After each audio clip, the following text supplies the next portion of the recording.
Now, let's shift gears. David Rockefeller died yesterday at 101, and he had always said that no one in his family lived past 100, so he broke the family record. Well, like, John D. the First died at 99 and all, like 2 days before or whatever. I mean, that's in the family lore of this very parasitic, clearly genetic psychopath family. Because a lot of people can pass on psychopathic or at least sociopathic traits. That's been proven.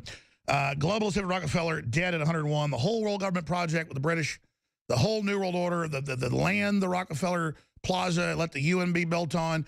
Of the 100+ globalist organizations, they founded almost all of them. Bilderberg founded it in 1954 in Oosterbeek, Holland.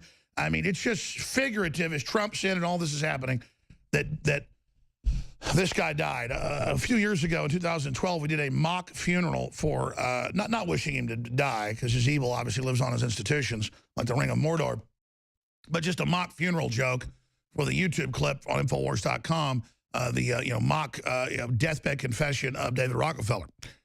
And it's a scene from the Dark Crystal with the Skeksis when the emperor's about to die and they're about to pass the power on. But you can believe that already happened a few years ago. And his nephew, Senator Rockefeller, didn't want the power. He's kind of scurried off because it's a high workload. And I'm telling you, it's now Bill Gates, Warren Buffett, and people like, of course, our good friend George Soros. They're the front guys. There's a lot of old money behind them, but they're field marshals in the fight against humanity. And a guy whose father funded Adolf Hitler, who was in Germany helping put Hitler in power as a young man, in college in Germany, IBM, whole deal. You want to know who runs your life, but fluoride in your water, cancer viruses in your vaccines, and brags about it in his memoirs, how he wants world government, wants to reduce your population, make you poor? That's him. Probably too old for the brain transplant.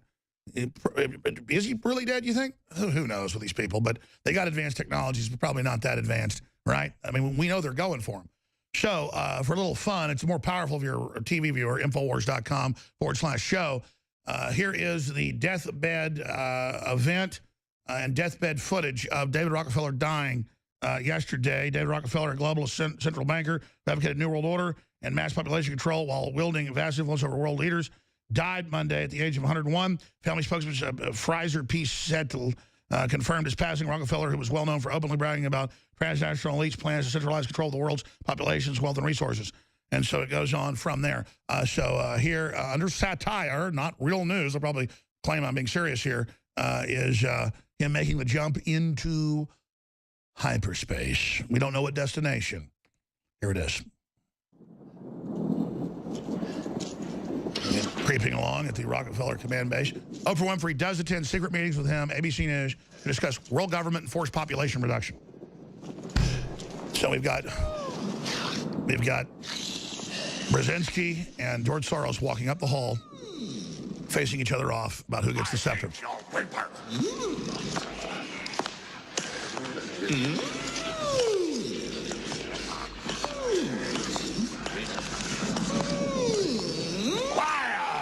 Quiet. Here.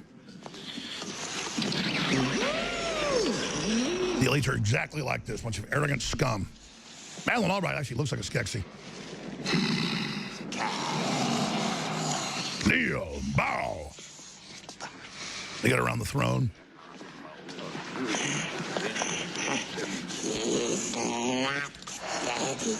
Not dead yet. There's the beautiful David Rockefeller. It's more like Hillary kind of.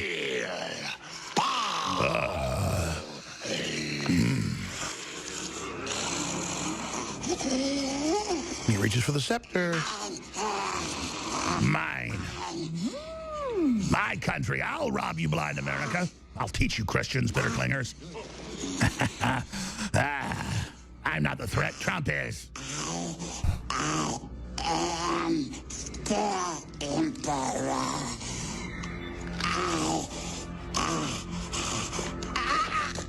Oh, David Rockefeller, 101. Total global government collapsing before his eyes. I did want to live to see David Rockefeller 6 feet under. Not in a mean way. In a loving way, like all the vaccines. And here's all his work. His whole world government falls to dust. Like sandcastles at the beach. Yes, castles will crumble eventually into the sea. There you go, ladies and gentlemen. That is the death of David Rockefeller. Televised live at Infowars.com, transmitted worldwide.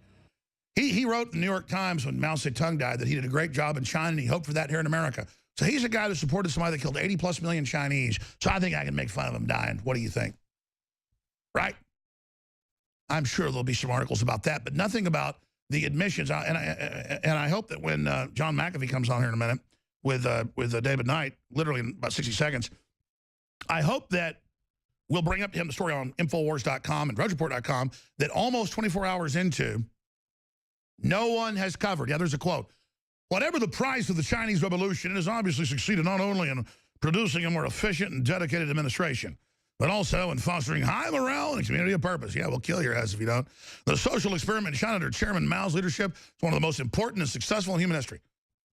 That was after, that's in the New York Times. I went and got off the microfilm. It's in my film Endgame. Actual us at the UT library showing it on the microfiche. Because folks used to deny that quote was real.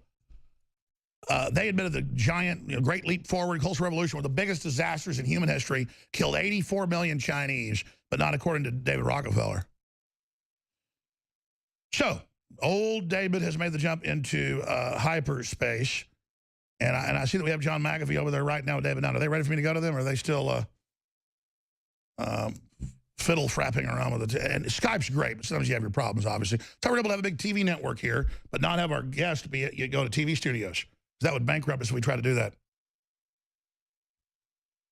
So I can't describe to the listeners how big it is and how important it is. I know you know the NSA was spying on Trump. I know you saw them in the newspapers saying they were spying on Trump. You saw that. And then now they said they weren't spying on Trump. But now we need to get the article out where we have NSA documents, which are clearly real. It's got phone numbers I never put out, all sorts of stuff. Trump's phone numbers that I've got, it's him. This came out in federal cases, basically CIA contractor. And all this is going on. It's a new Snowden. The headline is New Snowden exposes massive Obama NSA spying on Trump. Also on Sheriff Arpaio and his court case. So it's at Infowars.com.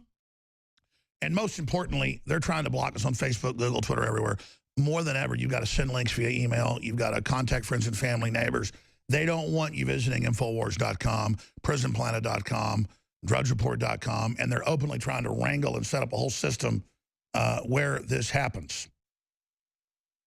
All right, I'm going to go ahead and hand the baton over to David Knight to host the rest of the transmission. I want to thank all the viewers for their support.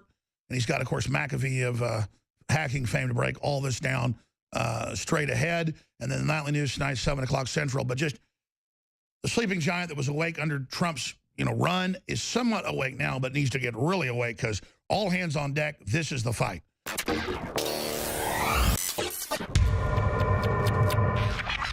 Talk show host is Alex Jones. He's a conspiracy theorist. Radio talk show host Alex Jones. Alex Jones. Jones is the wildly popular conspiracy theorist. Radio talk show host and conspiracy theorist Alex Jones. Deeply, I think, racist. I just got called racist by MSNBC. I don't want that man to have a gun. 1776 will commence again if you try to take our firearms. The Alex Jones Show. Watch the free stream live at Infowars.com/show.